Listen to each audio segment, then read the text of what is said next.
Hello and welcome to the Play World Cup. My name is James, And I'm Jason. and we are looking at FireMonkeys versus SEGA Australia for the playoffs of the Play World Cup Quarterfinals. quarterfinals. Whatevs. It is game. Wait, what did I say?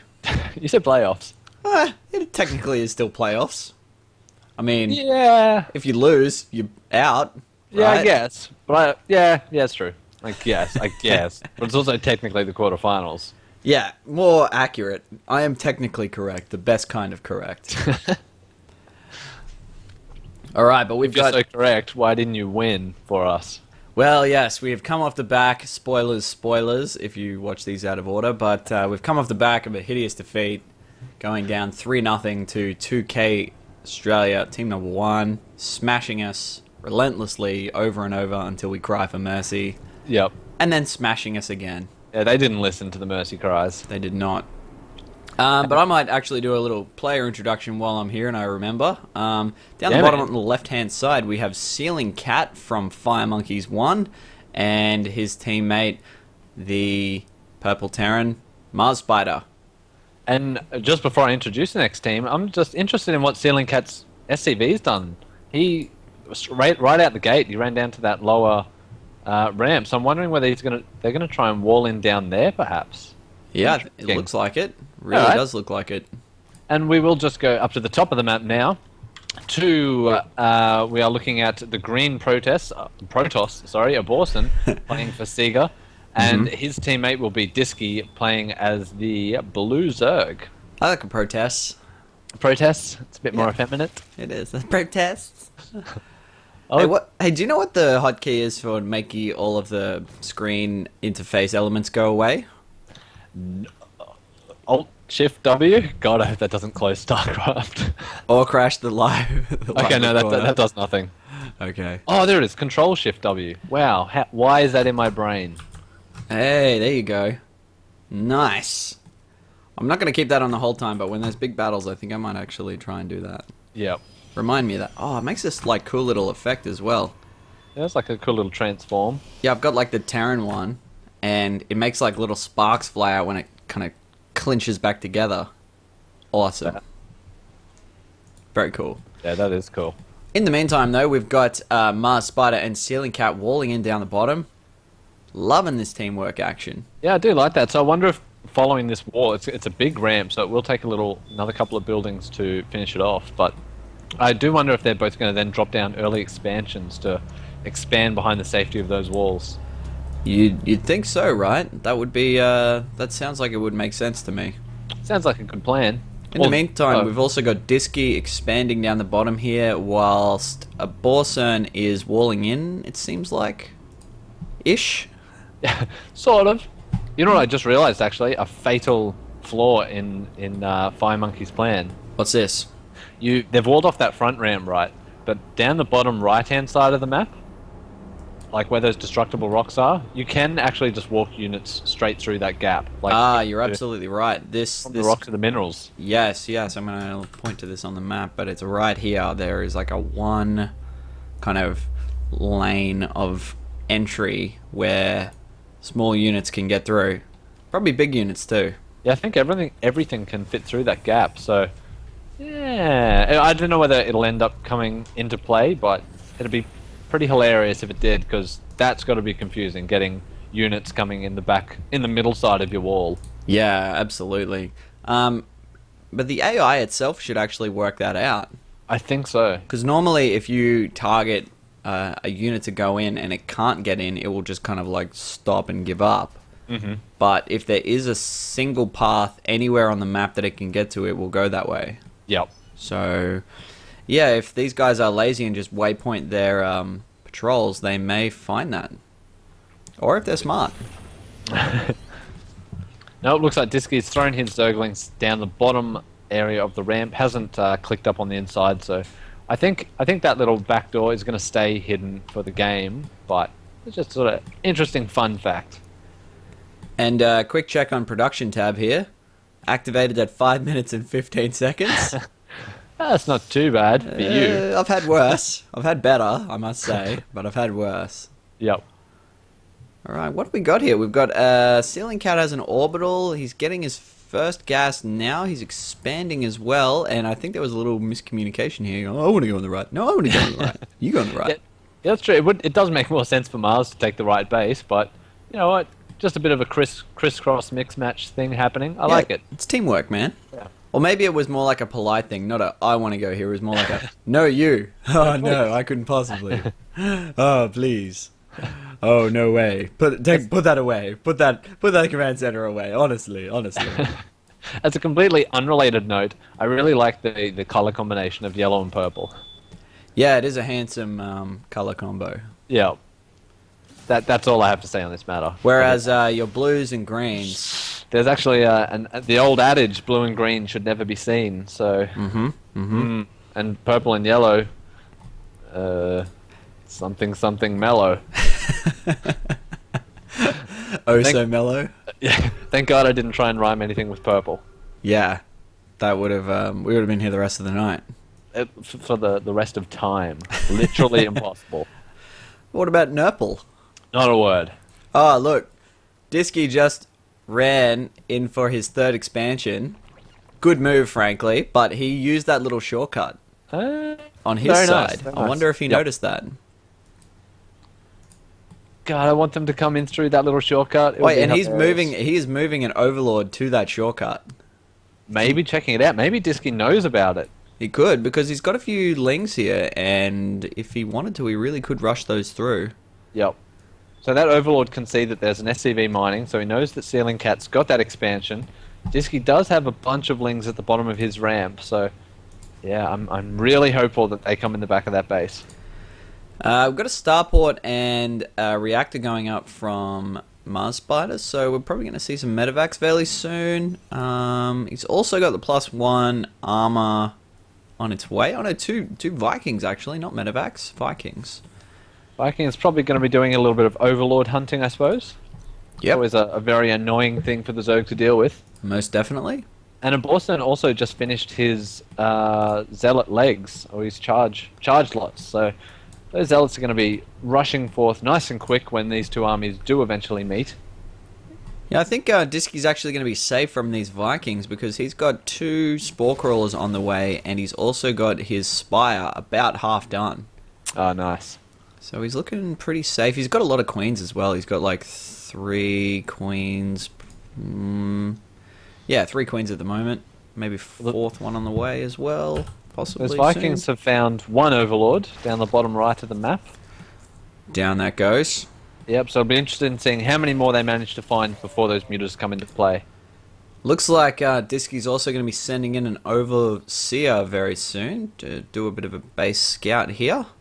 So I'm interested to see what he makes of this. I don't know, the Vikings have stopped, so it looks like that Overseer is nice and safe for now.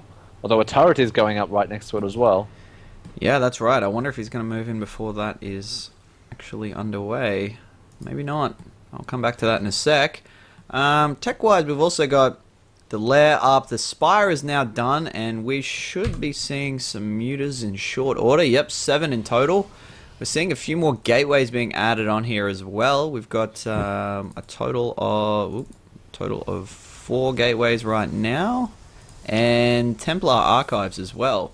Yeah, and it just finished researching Storm, so we do have 4 High Templars down on the top of the ramp for Aborshern, so he is planning to be using that Psionic Storm, and with that many Marines in FireMonkeys' army, that's probably not a bad tech choice. He's getting a nice scout here as well, but I think he's going to get taken down by these Vikings. Yep. I think he underestimated how many Vikings exactly were there. And he's also now got those mutas on the side here waiting to harass, but I think he might have been a little bit discouraged by the amount of Vikings he saw in the mix there. Yeah, that's true actually.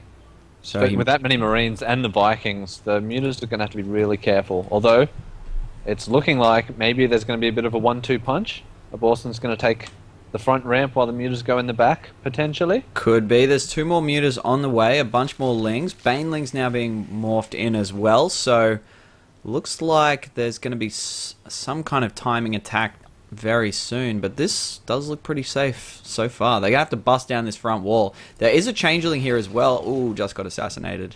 And mutas are now in CeilingCat's base, taking out the 1 turret, And now, thankfully, not too many SCVs left in that top base for CeilingCat. Most of them were transferred down to the natural, so not losing too much, but here come the Vikings and the Marines now to chase those mutas away. But at the same time, SEGA, Aborshern has hit the front of that ramp. Yeah, 2 battles going on at once here, and down go the Storms. That was an excellent storm, actually, just smack bang in the middle. So their forces hopelessly split at the moment. They're going to have to find a way. Oh, so many Storms going down here, just doing massive amounts of damage. Yep, that wall was successful in holding back the army, but now... Oh no, here come... Okay, so CeilingCat is bringing his forces back down, so I think they might be able to hold off this attack for now. There are still banelings down in the bottom, though, and I think they might have actually waited for these banelings before. Here comes the banelings. They're also rolling in. Mutalisks are harassing... Oh, wow. Mutalisks harassing MarsSpider's natural, taking out all the SCVs there. So, and then the banelings coming through as well. Wow, those banelings didn't actually do that much. They pretty much bounced off of that tank and died. Oh, no. So not a lot of damage done by them. But their muta count starting to get very scary indeed. There are now 14 mutas, and the count of SCVs on Team FireMonkey is getting quite low. Yeah, CeilingCat especially is getting hammered by these mutalisks. And yeah, so now it's going to be pretty hard because when there's that many mutalisks, you've got to build a lot of turrets to push them away, or start leaving Marines in your base, and then you split your army for potential attacks from mutalisks. No upgrades as of yet on these mutalisks, but the count is just getting really high at this stage. It's up to, let's see, 19? 19 in total, so that's getting now to the point where it can actually start taking on groups of things itself. Yep. And it's just gonna, it won't take long to kill that command center at all. So Mars is gonna lose his command center. I think those mutas are not gonna get chased away. Now running away immediately, as they should do. So going to be a very useful harassment tool for SEGA. Ooh, a couple of them getting taken down there by the Vikings, down to 18 now. Are they going to be able to get caught? That's the real thing. In order for them to actually be able to deal with this, they have to kind of catch them unawares. Yeah, and I don't know whether... Oh, and here we go. It looks like it's on, and those storms are going to be focusing down those Marines. That's probably a great idea, so then the mutas can swoop in and take out the remaining Marauders without any hassle at all. Yeah, the Vikings and the towers are going to be all that stands between these mutas and victory. But the count is starting to lower slightly. They're just going to have to be very careful here. Down to 15. Down goes the turret. And now these SCVs are under threat. Where are those Vikings? They've finally got back into the action, but I think even those Vikings are not going to be enough. Those going down as well. And now we need some Marines to take down those mutalisks, but I don't think there's enough Marines on the field. No, I don't think so either. And the front is being harassed, has just now been driven off, but the SCV count has been absolutely decimated. MarsSpider down to 6, CeilingCat on 23 at the moment, and it looks like MarsSpider is going to lose his second command center unless they do something about this right now. Lifting off and trying to get away here. Hopefully he can make an escape towards the Marines or what's left of that army. Need to start repairing on that command center if they can. Marines attacking, but no, the mutalisks ignoring the Marines, focus firing down that command center. And that is all she wrote for MarsSpider's mining. Yeah, MarsSpider has the money to put another one up, but does not have very many SCVs left at all. He's got 5 left in total. So what are they going to do here? He is also being revealed. Yeah, things are not looking great for FireMonkeys here. They just got sort of pulled around from all angles. SEGA hitting the front, swooping in the side with the mutalisks. And it looks like they're going to continue doing that. Mutalisks all over the map at the moment. Yeah, these mutalisks, very, very scary indeed. And just really don't have a good way to deal with them at this point. They're still not upgraded though, which is the one saving grace, I think. Although here come DTs. There are 5, 6 DTs now heading their way up the back. There are quite a lot of missile turrets though, so they may be able to deal with the detection angle of this, but the backside of MarsSpider's base is completely undetect covered. So that's going to be bad news bear if they decide to break down these rocks, which it looks like they are going to do. Yeah, I think so. DT's still just standing there at the moment, but so there's no way that they can go in that back path because there is a lot of turrets there to reveal them. But up those rocks, and they are safe and sound, Sally. There are just Mutalisks everywhere, by the way. There are on the side, they are on the front, they are just everywhere, which is stretching this army back and forward, forcing unnecessary stims. There goes another stim, so there are not many medevacs anywhere on this map at the moment, so every single one of those stims is going to cost just lots and lots of life. In come the DTs as well. This looks very bad. These Mutas are also doing a great job at keeping FireMonkeys contained, because they're sort of not in a position where they can move out at all, and that has let SEGA just take control of the entire map. Yeah, absolutely. There's just not a lot to be done here at this stage. This is getting repaired slowly, but goes down. These DTs carving slices off of MarsSpider's base. Yep. DTs in the back, Mutas in the front, more Mutas swinging in the side. I think it's just going to end up proving too much for FireMonkeys to deal with this game. Actually did a pretty good job there, though, of taking out these Mutas on the front. And the Muta count is starting to get pretty low. It's down to 3 now, believe it or not.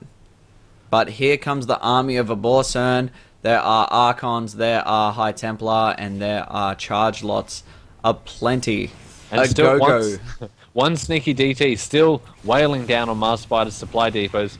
And now this army, this is where the real challenge is going to be.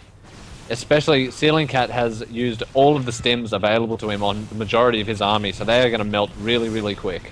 Yeah, and I think Aborshern here knows that CeilingCat is the real threat, and he looks like he's pretty much... Oh, he's taking out a few supply things here, but I think he's going to go for the last mining base. Yep. If he can, and get down there and actually take this out. Yeah, at the same time, MarsSpider did try... So CeilingCat and Mars did try to make one last valiant effort to charge up the ramp, but Disky, with all those Mutas, was able to hold it off relatively well. And there we go. The GG. So GG. Looks like Sega's taken out this first game in this best of 5 series. So thanks for watching this one, and we'll see you on the next game. See you then.